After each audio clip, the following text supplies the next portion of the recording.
هنا غاز يخص الدوله دي، هنا بترول يخص الدوله دي. تمام. طيب تعالى نشوف امثله. قالك بالنسبه لو دول جنب بعض، دول جنب بعض، احنا عندنا ليبيا وعندنا تونس. يعني لو بصينا الخريطه بتاعتنا هنلاقي مصر جنبها ليبيا وجنبها تونس صغيره كده، وبعدين الجزائر وبعدين المغرب.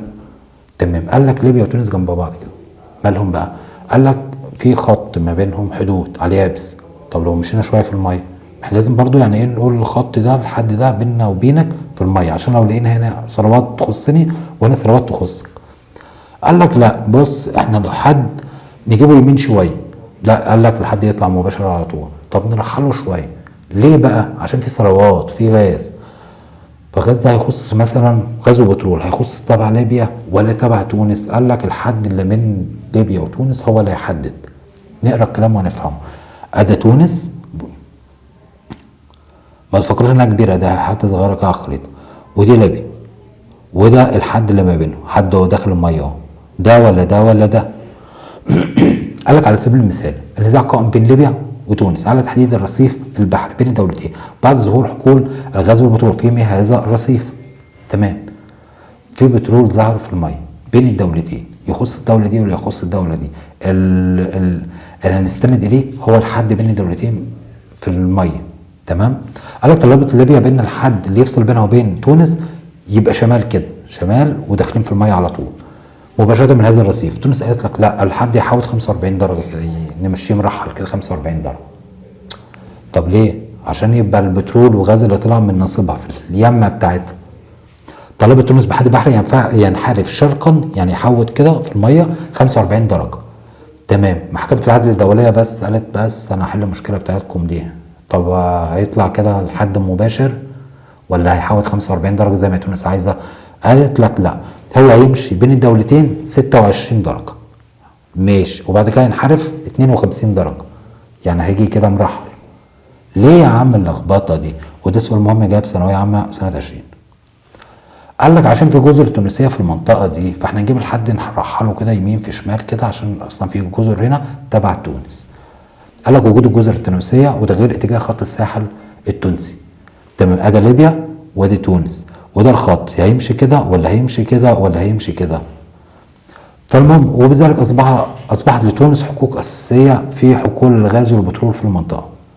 تونس تكسب، الاجابه تونس. تمام. طيب دولتين قصاد بعض، دولتين قصاد بعض. قال لك بص البحر في حاجه اسمها مضايق هنعرفها دلوقتي. البحر لو جاي كده مساحه كبيره وبعدين بيضيق بيضيق بيضيق عشان في يابس هنا ويابس هنا وبيضيق وبعدين بيبدا يوسع تاني، فالحته اللي ضاقت دي اسمها مضايق بحريه. زي ايه المضايق؟ عندنا 3 مضايق هنفهمهم ونحفظهم. قال لك بالنسبه للدول المتقابله دولتين قصاد بعض، قال لك مشكله تقسيم المياه وتظهر على مساحات المائيه الضيقه كمنطقه المضايق البحريه، مضيق هرمز ومضيق صقليه ومضيق باب المندب. الخريطه نفهمها في الاخر، بس نشوف حاجه بس انا عايز احفظه. قال لك مضيق هرمز بين ايه؟ بين ايه؟ بين ايه؟ بين ايران وعمان، بين ايران وبين عمان. تمام. طيب ثانيه واحده، ثانيه واحده اهو. ادي مثلا ده باب المندب، ادي ايران ودي عمان، وفي مضيق اهو اسمه مضيق هرمز اهو، حته ضيقه اهو، هنا بحر كبير وهنا بحر كبير وده هنا في الحته دي، فده يعتبر مضيق. طبعا السفينه هتعدي من هنا ومن هنا، يقول لك انت معدي على المضيق ادفع رسوم. تمام. عندنا مضيق تونس اهي قصادها ايطاليا، صقليه وايطاليا. فينا مضيق برضو البحر بيضيق في الحته دي اسمها مضيق صقليه ماشي. وفي باب المندب، باب المندب اهو برضو، شايف الحته دي صغيره خالص ازاي. تمام. هنا بحر اهو الاحمر وهنا بحر كبير وهنا الحته ضاقت خالص عشان في يابس هنا. فمضيق باب المندب ماسك 3 دول، ماسك اليمن وماسك الصومال وماسك بتاع صغيره كده عامله زي الكوع كده صغيره اسمها جيبوتي. تمام. اليمن و2 دول. طيب نرجع تاني بس نشوف احنا الكلام رايح فين. قال لك مضيق هرمز، احنا قلنا مضيق هرمز بين ايران وبين عمان، سلطنه ايران وعمان. ومضيق صقليه بين تونس وبين ايطاليا. ومضيق باب المندب بين اليمن و2 افارقه جيبوتي والصومال. عايز احفظهم احفظهم ازاي؟ قال لك بص لو قال لك المضيق كلمه واحده يبقى ماسك دولتين. لو قال لك المضيق كلمتين يبقى ماسك 3 دول. ازاي؟ قال لك هرمز اسم واحد اهو، يبقى ماسك دولتين، عمان وايران. طب في رابط بينهم؟ قال لك الحرف الاخير، لاحظوا كده هنا في نقطه، هرمز نقطه بتاع الحرف الاخير، وهنا عمان الحرف الاخير في نقطه، وايران الحرف الاخير في نقطه. حاول تفكر فيها وتحفظها باي شكل يجي في بالك، عشان انت اللي هتكتب. اول ما اقول لي هرمز، انا فاكر هرمز كلمه واحده دولتين، ماسك بين دولتين، وهرمز كان اخرها في نقطه، يبقى دولتين اخرهم في نقط، كانت عمان وكانت ايران. صح انا كده حفظتها. تمام، افهمها باي طريقه. صقليه كلمه واحده ماسكه دولتين، احنا بس دي طريقه حفظ يعني. صقليه بين ايه؟ تونس وايطاليا.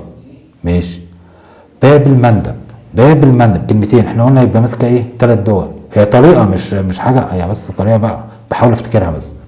باب المندب يبقى ماسكه 3 دول، اليمن و2 افارقه، الصومال وجيبوتي الصغيره دي. اليمن والصومال وجيبوتي. تمام.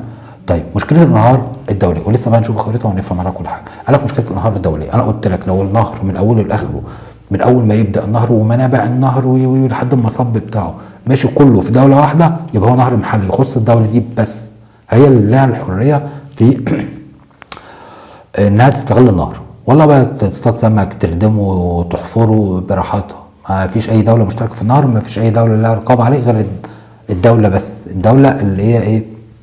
النهر على ارضها. زي نهر السين في فرنسا. طيب النهر الدولي، نهر معدي على كذا دوله، لا مفيش دوله تقدر انها تيجي يم مياه النهر غير لما تستأذن الدول التانية عشان ما يتأثروش بالمية بتاع النهر او بمصدر النهر. يعني هو معدي على كذا حاجه، شركه كده، شركه ما بين 3-4 دول مشتركين فيه. تمام. مشكله الانهار الدوليه، قال لك الانهار المحليه او انهار دوليه. الانهار المحليه اللي احنا قلنا من اوله لاخره، من اول منابع لحد المصب كله على بعضه في قلب الدوله. قال لك الانهار هي اللي تجري من منبعها الى مصبها داخل الحدود السياسيه لدوله واحده، زي نهر السين ده موجود في فرنسا. فرنسا بس هي اللي تتحكم في النهر ده، ما فيش اي دوله ثانيه، عشان النهر ده يخص فرنسا على ارضها هي بس. طب لو نهر دولي معدي من دول وبعضها، قال لك النهر تجري عبر الحدود السياسيه. حدود سياسيه يعني الدول. تمام. حدود السياسيه خلاص. لعدد من الدول معديه الدوله دي والدوله دي والدوله دي، زي نهر النيل. تمام. نهر النيل جاي منين؟ جاي من اثيوبيا وعدى على السودان ومعدى على مصر، وتفصل بين الدول ويتم اتخاذها كحد سياسي. ممكن النهر يبقى بين ايه؟ بين كذا دوله وبعض، فيبقى ده الحد السياسي بين الدول وبعضها. زي النهر الراين، وده موجود برضو ايه؟ في اوروبا. وهنا يصير نزاع حول ترسيم خط الحدود مع احدى ضفتي النهر. طيب النهر ده هنقسمه بينه وبينك، كان نقسمه ازاي؟ هنقسمه في نص، يعني النهر ده مثلا 10 متر عرضه مثلا بفرض. خلاص الدوله دي مثلا يقول لك انا ليا نص النهر، لو جبنا خيط كده او حبل وقسمنا النهر بالنص 5 و5، خلاص انت ليك في 5 بتوعك وانا ليا في 5 بتوعي. تمام. ده اقتسام سطح الايه؟ خط منتصف.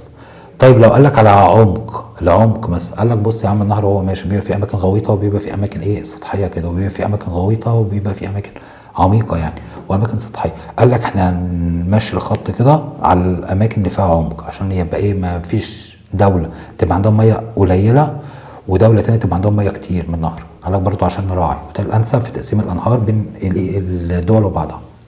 المهم نقرا ونكمل. هنا صار نزاع على ترسيم خط الحدود على احدى ضفتي النهر، ولا اقتسام سطح النهر، او قاعه. طب الملاحه الدوليه وتوليد الاسماك وصيد السمك وتوليد الكهرباء وصيد الاسماك، ده بيبقى فيه نزاعات، فبيبقى الدول ايه؟ بتحط شروط، ويكون نزاع الدائر على الانهار الدوليه بين الدولات يمر من عليها النهر حول حقوق. نتفق على كذا حاجه كده يا جدعان عشان ايه؟ ما يحصلش مشاكل بيننا. حق الملاحه اللي هو إيه؟ مين اللي هيمشي في النهر؟ حق اقتسام مياه النهر، هنقسم النهر ده بينا على حسب العمق، ولا على حسب في النص، ولا على حسب في نهر بقى بالضفه بتاعته يروحوا ايه؟ لدوله، والنهر التاني يتحرم، والبلد التاني يتحرم مثلا من النهر. طب حق صيد السمك، طب حق توليد الكهرباء، طالما هو معدي على كذا دوله، في كل دوله بيبقى لها برضو ايه؟ محتاجه النهر، فبيحطوا اتفاقات وشروط. ولأهمية الأنهار الدولية، الأنهار اللي بتعدي من كذا أكتر من دولة مع بعض، أبرمت يعني خلاص اتفقوا على عديد من الاتفاقيات بين الدول، منها معاهدة باريس في الثمانينات، في سنة 1856 باريس، وفي برشلونة واتفاقية برشلونة سنة 1921. باريس وبرشلونه الاثنين يعني مشهورين بان في فرق كوره، في باريس مش عارف سان جيرمان وفي برشلونه. احفظوها باي شكل، احفظوها باي شكل. اول ما يقول لي انهار اقول له في اتفاقيتين لفاكر فريقين فاكر بلدين، باريس 1856 وجنبها برضه كان في برشلونه سنه 1921، هفتكرهم بكده. تمام. واتفق على حريه الملاحه في الانهار الدوليه باجزاء الصالحه منه. تمام. لان النهر ممكن يبقى فيه جزر، يبقى فيه صخور، مش اي حاجه كده في النهر بنعرف نعدي، بيبقى برضه النهر فيه اماكن كده بنعرف نمشي فيها بالمراكب واماكن تانيه مثلا لا. طيب الصراحه الموارد الطبيعيه وغير الطبيعيه والمصادر الطاقه. الموارد الطبيعيه ومصادر الطاقه. مصادر الطاقه لما بترول غاز وفحم وحاجات كده. الموارد يعني حاجات اللي هي ممكن ذهب حديد نحاس، المعادن اللي هي ممكن غير متجدده ممكن تخلص. والله في اماكن في العالم منتشر فيها مثلا الموارد دي، وفي اماكن تانيه ما فيهاش. ومثلا في اماكن فيها بترول واماكن تانيه ما فيهاش. فقال لك ممكن يحصل خلافات بين الدول وبعضها علشان ايه؟ الموارد. قال لك الموارد الطبيعيه غير موزعه بانتظام على خريطه العالم، وخاصه الموارد المعدنيه وموارد الطاقه اللي هو بترول وغاز والحديد، وبترول وغاز وفحم وموارد الطاقه اللي هي بتطلع طاقه ايه؟ المكن يشتغل والعربيات تمشي وي. ولو ما فيش هنرجع لعصر ما قبل الصناعي، فهي حاجه اساسيه. وهناك مناطق تتوفر فيها موارد بكثره، ومناطق تانية تندر يعني فيها ندره، يعني مش كتيره في الاماكن دي. وهناك صراع بين الدول من اجل الحصول على هذه الموارد، سواء الموارد وخاصه الموارد غير المتجدده اللي هي ممكن تخلص. مش هقول لك موارد مثلا الشمس، ما الشمس طاقه شمسيه بتطلع كل يوم، طاقه الرياح ما الرياح شغاله كل يوم. انما غير متجدده يعني ممكن تخلص زي المعادن مثلا، حديد نحاس بتاع اي حاجه، اي مناجم. لعبت مصادر الطاقه دور بارز في الصراعات الدوليه منذ الحرب العالميه الثانيه بين المانيا والحلفاء. الحرب العالميه الثانيه احنا قلنا كذا دوله متحدين مع بعض وكذا دوله متحدين مع بعض، والاثنين اتخانقوا، يعني الاثنين حاربوا بعض، دوروا الضرب، حصل خناقه كبيره. تمام. فدي كانت حرب عالميه تانية، دول قعدوا يحاربوا مع بعض 6 سنين. المانيا واخده لها يمه كده، عاملاها حلف كده، شله اسمها المحور، وقصادها الحلفاء. المحور بقى كان المانيا على ايطاليا على اليابان، وكان الامبراطور الياباني على هتلر وموسوليني، في دوشه كده، في قوه. قصادها بقى كان في قوه الحلفاء، امريكا بقى على بريطانيا على فرنسا.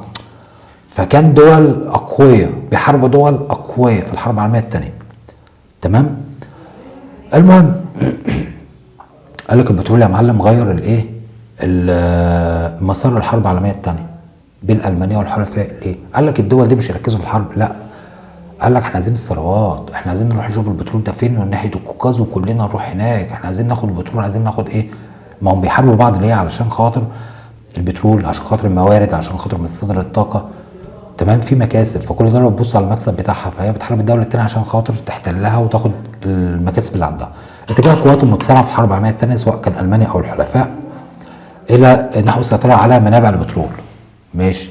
قال لك دفعت الجيوش الالمانيه نحو القوقاز للحصول على بترول هذه البلاد، واتفق مع افكار كيلين ده كان لسه في الوحده الاولى، بيتكلم ان الدوله وحدودها كائن حي ممكن تكبر ممكن تصغر، واستعماريه، والدوله نشاطها الحيوي او مجالها الحيوي ممكن يتوسع. يعني ايه؟ كانت افكاره استعماريه، اللي هو الدوله خش على الدوله اللي جنبك وخدي ثرواتها وكبري نفسك. كان في افكار استعماريه. فالمانيا طبعا ايه؟ مشت على حسب دماغ كيلين، وايه؟ ودخلت في ايه؟ في حروب. تمام. يبقى قال لك البترول غير مسار، لعب دور في مسار الحرب العالميه الثانيه بين المانيا والحلفاء. قال لك اتجاه قوات متسارعه نحو السيطره على منابعه. هو فين؟ وراحوا علشان ياخدوا البترول اللي في الاماكن دي، ومعاهم بقى قوه وجيوش وسلاح وبتاع. واندفعت الجيوش الالماني نحو القوقاز املا في الحصول على بترول هذه البلاد. طب قال لك لو ما كانش ظاهر البترول، قال لك لا الجيوش هتروح ولا المانيا هتروح ناحيه القوقاز. تمام. ومش هتغير مسار الحرب العالميه الثانيه. طيب مصادر الطاقه ايه بقى؟ قال لك بترول وغاز وفحم، دي مصادر اوليه الطاقه، هي العمود الفقري للقوى المحركه المكن اللي بيدور في العالم. ما هو بترول وبنزين وغاز وجاز وبتاع، هو ده اللي بيحرك الدنيا يعني. قال لك معروف ان الدول المتقدمه هي اكتر دول بايه؟ بتستهلك طاقه، حصل، وفي نفس الوقت هي اكبر منتج للفحم. طب الفحم ده كان من زمان قوي. قال لك يا عم الفحم مش بيدخل في تجاره دوليه بين الدول وبعضها الا ب 10% بس، ويساهم بحوالي 26% من الطاقه على مستوى العالم. 26%، ما يجيش تلت مثلا كده. تمام. وبالتالي الاثر السياسي بتاعه محدود. يعني مفيش دوله هتروح تحارب دوله تانية عشان خاطر تاخد الفحم ما بقاش زي الاول. ليه؟ في الاهم منه في بترول وفي غاز. على العكس من ذلك، قال لك البترول وغاز طبيعي وساهمان في انتاج تلتين الطاقه في العالم، بترول وغاز، وقد يساهمان في نص التجاره الدوليه. احنا قلنا الفحم 10%، ده 50% من التجاره بين الدول وبعضها، اهمها ايه؟ نص التجاره دي راح لبترول وغاز، وخاصه من دول العالم الثالث وبالاخص منطقه الشرق الاوسط. دي الميزه بقى في منطقه الشرق الاوسط اللي كل يعني بس لو عندهم بترول وعندهم غاز فعايزين يحتلوها وحاجات كده. وانا ممكن اقول بيني لما يقول لي ازمه طاقه اقول له والله ازمه الطاقه دي يبقى ازمه بترول وغاز، سيبك من الفحم دلوقتي، مالناش دعوه بالفحم، ما بقاش قد كده يعني. هي ازمه بترول في المقام الاول. تمام. وزاره الصراع على في مجالين. قال لك علاقه الدول المتقدمه القويه دي بعضها ببعض، وعلاقه الدول المتقدمه بايه؟ بالدول الناميه اللي على قدها. او يعني فالصراع العالمي على مصادر الطاقه خاصه البترول والغاز الطبيعي وراء كثير من الازمات والمواقف السياسيه، وخاصه في منطقه الشرق الاوسط. احنا عندنا بترول في منطقه الشرق الاوسط، الدول كلها غنيه بوجود بترول عندها، فهي مطمع، هي مطمع الدول دي. طيب قال لك اهميه التعاون الدولي لمواجهه المشكلات الاقتصاديه. قال لك بص، احنا دول العالم، احنا ناس كويسين مع بعض، احنا نعمل اتحاد ما بيننا كده ونبقى حلوين، عشان ايه؟ لو في مشكله اقتصاديه خاصه بالجوع، بالفقر، بالجفاف، بمشاكل الميه في الدول التانية، نحلها بيننا وبين بعض عشان يبقى ايه؟ الموضوع هادي، ما يحصلش حروب. يعني ايه؟ تعاون دولي بين الدول وبعضها. قال لك تمييز العصر الحالي بتشوق على العلاقات بين الدول، في علاقات سياسيه بقى، في علاقات اقتصاديه، بيتاجروا مع بعض، كويسين مع بعض، يعني ايه؟ في تعاون او غيرها. ويواجه العالم اليوم مشكلات اقتصاديه جامه، يعني صعبه جدا، قويه، في الفقر، الجوع، الجفاف، نقص الميه، نقص الطاقه، التخلف. طيب عشان يتغلبوا على المشاكل دي على مستوى الدولي، قال لك تضافر، يعني ايه؟ بنساعد بعض، يعني بنتضافر مع بعض الجهود الدوليه. ولذلك ظهرت عدد من المؤسسات الدوليه على مستوى العالم المهتمه بتعاون الدوله لتحقيق التعاون في مختلف المشكلات الاقتصاديه العالميه. يعني ايه؟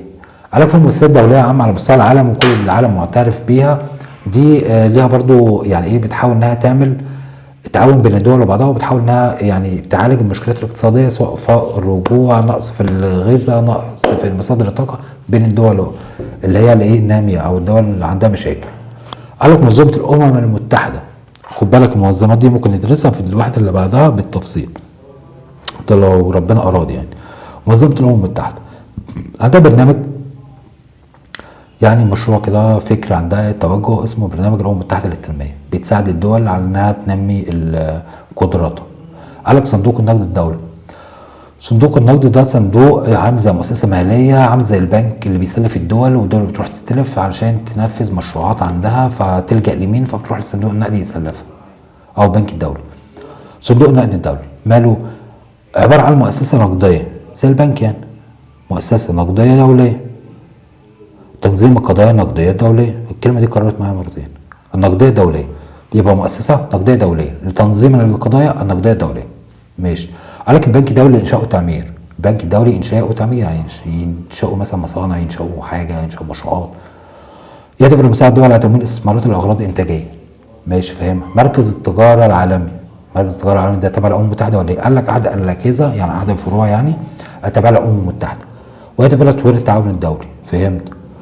قال لك منظمه الامم المتحده تاني، منظمه الامم المتحده للتنميه الصناعيه. الصناعيه يبقى اكيد الامم المتحده هي بتساعد الدول انها تعمل مصانع مثلا عندها. قال لك تكرس جهودها للتنميه الصناعيه في الدول الناميه، اللي هي دول ظروفها مش حلوه، يعني على لسه بتنمو، يعني برضو اللي هو منظمه الامم المتحده للتنميه الصناعيه اكيد بتساعد في التنميه الصناعيه في الدول الناميه. قال لك منظمه الاغذيه والزراعه اسمها الفاو، ده اختصار الاسم بالانجليزي فاو. مالها بقى الفاو دي؟ ما اغذيه وزراعه، يبقى اكيد بتساعد الدول اللي هي تعمل زراعه مثلا، تعمل انتاج زراعي، مشاكل الجوع مثلا او حاجه.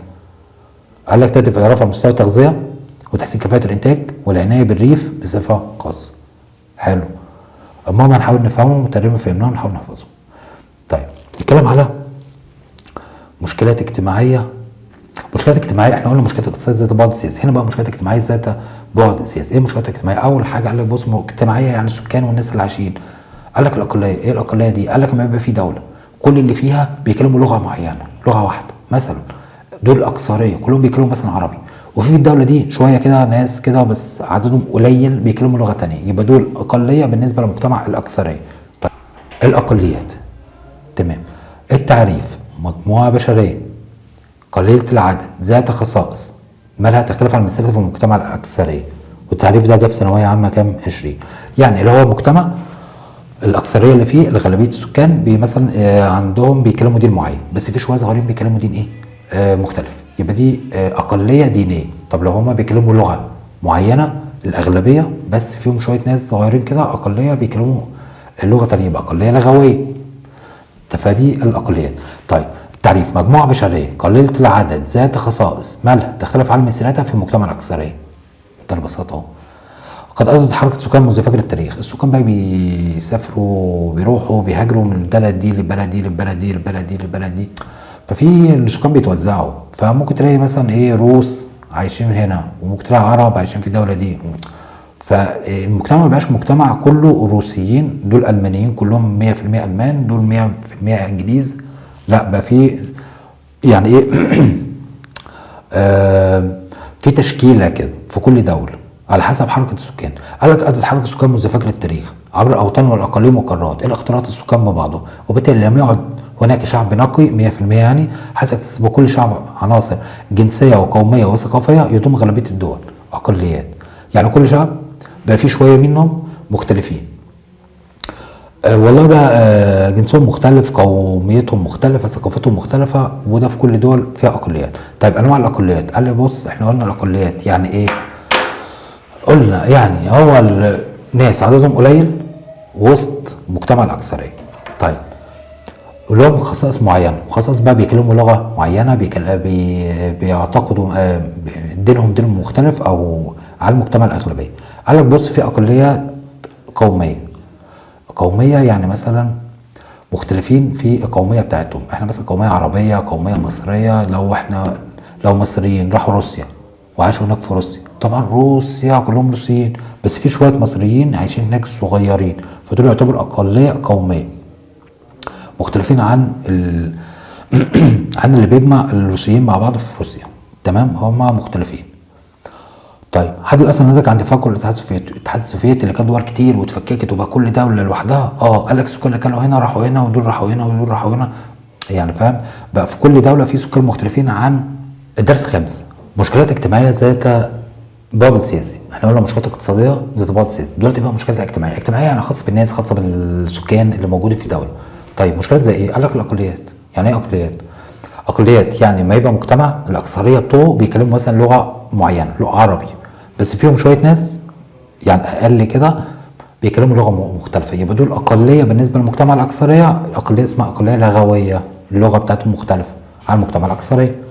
طيب المجتمع كله بيتعامل مثلا ديانته دين معين، بس معاهم برضو شويه ناس صغيرين كده اسمهم اقليه عددهم قليل بدينهم مختلف، يبقى دول اقليه دينيه. تمام، تعالى نشوف تعريف. قال لك الاقليات الاقليات هي مجموعه بشريه قليله العدد، فهمت، ذات خصائص مالها بقى تختلف عن مثالاتها في مجتمع الاكثريه، وده مهم لانه جه في ثانويه عامه سنه 2020. يبقى مجموعة بشرية قليلة العدد ذات خصائص تختلف عن مثالاتها في مجتمع الأكثرية. هنفهم كل ده. قال لك أدت حركة السكان منذ فجر التاريخ عبر الأوطان والأقاليم، والناس رايحة والناس تسافر والناس تهاجر من هنا لهنا إلى اختلاط السكان ببعضهم، فمبقاش في يعني إيه سكان عندهم جنس معين اللي هو صفة معينة بتجمعهم كلهم 100%. ما بقولش مثلا دول كلهم روسيين بنسبة 100%، دول كلهم لهم صفه معينه 100%. قال لك لا، كل دوله بيبقى فيها ناس كده وناس كده. قال لك ادت حركه السكان منذ فجر التاريخ عبر الاوطان والاقاليم والقارات الى اختلاط السكان، لم يعد هناك شعب نقي، حيث اكتسب كل شعب عناصر جنسيه وقوميه وثقافيه يضم غالبيه الدول الاقليات. طب واحده واحده نفهم. قال لك انواع الاقليات. قال لك اقليه قوميه، قال لك الاثر الناتج عن تفكك الاتحاد السوفيتي السابق. احنا قلنا الاتحاد السوفيتي كان اتحاد كبير بيضم دول كتير، في كل دوله اتفككت وبقى دي دوله لوحدها ودي دوله لوحدها ودي دوله لوحدها. طيب السكان كلهم شبه بعض؟ قال لك لا، ما هو في روسيا ممكن تلاقي ناس من مقدونيا، ناس من البانيا، ناس من اوكرانيا، كانوا جايين من تفكك الاتحاد السوفيتي، اتنقلوا من هنا لهنا وسكنوا البلد دي، فبقوا اقليه وسط مجتمع الاكثريه الدوله القوميه اللي ظهرت. تمام. قال لك ظهور عده دول مستقله ماشي بعد تفكك الاتحاد السوفيتي، منها روسيا الاتحاديه والتي اساسها قوميه. روسيا كلهم روس مع بعض، كان نفس عادات وتقاليد، احنا كلنا روسيين، لكن داخلها قوميات، يعني مجموعه بشر قليلين كده، اقليات كانت تشكل الاتحاد السوفيتي السابق. ماشي، جاي من الدول اللي اتفككت دي سكنوا في روسيا. وهنا باقي الدول التي انفصلت عن روسيا بها برضو روسيين ساكنين فيه، اقليه روسيه. طيب عندنا مثلا كان في اتحاد اسمه اتحاد يوغوسلافيا، بوسنا وهرسك ويوغوسلافيا وشويه دول كده ومقدونيا وحاجات، مالهم برضو اتفكك الاتحاد، فبدات كل دوله تبقى ايه منفصل لها قوميه لوحدها. بس اكيد برضو في ناس مختلفين جايين من الدوله دي عاشوا في الدوله دي، ومن الدوله دي عاشوا في الدوله دي، بقوا اقليات في كل دوله. قال لك الاصل الناتج عن تفكك يوغوسلافيا، وده سؤال مهم جه في سنه ثانويه عامه 19، قال لك زور عده دول يوجد في كل دوله اقليه قوميه، حيث وجود في مقدونيا وصربيا، دي دول اقليه جايين من البانيا. ماشي، وفي البوسنه والهرسك بيها اقليات صربيه وكرواتيا. تمام، يعني دي الاقليه القوميه، مش كل الناس اللي ساكنين في دوله بيبقوا نفس ال 100% قوميه واحده، لا، ممكن تلاقي في ناس اقليه عددهم صغير، لكن يعني ايه جايين مثلا من شكل تاني، من بلد تانية، من صفات تانية، من بلد يعني فاهم، ملخبطين كده، بس عددهم صغير فيعتبر اقليه، بس لهم حقوق، وده نفهمها بعدين.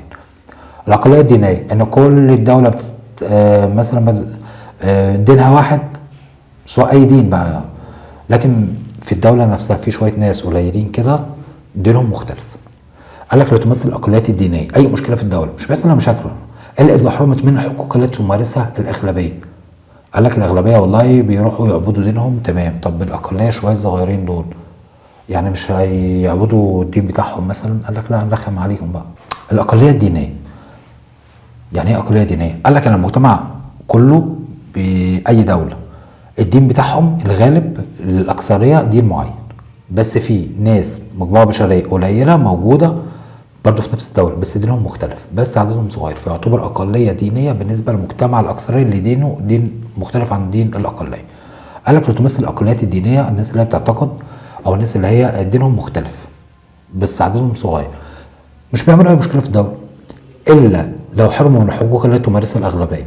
يعني مجتمع الاكثريه دينهم بيعرفوا يعني مثلا يتعبدوا او يقوموا الشرائع بتاعته، تمام، او الطقوس بتاعتهم الدينيه. انما الاقليه قال لك لا يا عم، انت مش هتعمل حاجه، انت خليك هنا لا تعبد ولا بتاع. فليه حرمتني من حرمت الاقليه من حقوقها؟ ساعتها ممكن يعملوا مشاكل. طيب اقليه مسلمه عددهم قليل موجودين في مكان اغلبيته دين تاني مش مسلمين. قال لك الاقليات المسلمه في دول اوروبا وامريكا الشماليه والجنوبيه الاغلبيه هناك مسيحيين، فالمسلمين قليلين، تمام، فيعتبروا اقليه. الاقليه المسيحيه في العالم العربي، العالم العربي تقريبا كله مسلمين، المسيحيين يعني ايه برضو بيكونوا عددهم قليل، يعني مثلا لو مواطنين في دولة عربية كبيرة اغلبهم مسلمين، لكن في مسيحيين صغيرين اقلية عددهم قليل فيعتبروا اقلية. قال لك كل اتباع الديانات السماوية اللي هو بقى الاسلام والمسيحية واليهودية، اديان او شرائع يعني الشرائع السماوية في دول مثل الصين، اليابان، كوريا، الهند، اللي هو بص جنوب شرق اسيا، دول عندهم ما عندهمش مسلمين قد كده ولا مسيحيين قد كده، وبيعبدوا حاجات لهم ديانات تانية بيعبدوها، تمام. الاقليات دي اللغويه، الاقليات اللغويه احنا قلنا اللي هم الاكثريه بيتكلموا بلغه معينه، ما عدا الاقليه عدد من الناس ساكنين في نفس الدوله بيتكلموا بلغه تانية، تمام. قال لك تعد اللغه اهم عناصر تكون القوميات في العالم، اي الوعاء الثقافي للامه، ماشي، وتحرص كل دوله في العالم ان يكون فيها لغه رسميه واحده، ماشي. وتعتبر الاقليات اللغويه اللي هو عدد السكان القليل اللي موجود في الدوله اللي بيستخدموا لغه مختلفه عن المجتمع، عن بقيه الناس الاكثريه اللي موجود في الدوله. تعتبر الاقليه اللغويه اقل انواع الاقليات انتشارا على خريطه العالم، ورغم من تعدد اللغات التي تتحدث اللغات سكان العالم تلجا بعض الدول للاعتراف بحريه الاقليات في استخدام لغتها القوميه. ليه؟ قال لك يا عم بص، هم اقليات وبيستخدموا لغه مختلفه عن اللغه بتاعت الناس كتير في الدوله، بس هنسيبهم. هتسيبهم ليه؟ او هتمنعهم ليه؟ قال لك هسيبهم، مش هضايقهم. ليه؟ خوفا من مطالبه الاقليات بالاستقلال عن الدوله، عشان مش عايز الناس الاقليات دول اللي عددهم قليل يستقلوا، يقول لك بس احنا شبه بعض بنتكلم نفس اللغه، احنا نستقل عن الدوله دي، فالدوله تقول لك سيبهم كده، يعني ما تعملوش مشاكل طالما ان هم ايه مش بيأذوني، مش عايزين يستقلوا، مش عايزين يسيبوا دولته ويمشوا. زي الأكراد. الأكراد لهم صفة معينة، بيتكلموا لغة كردية، موجودين على أطراف الدول، العراق وسوريا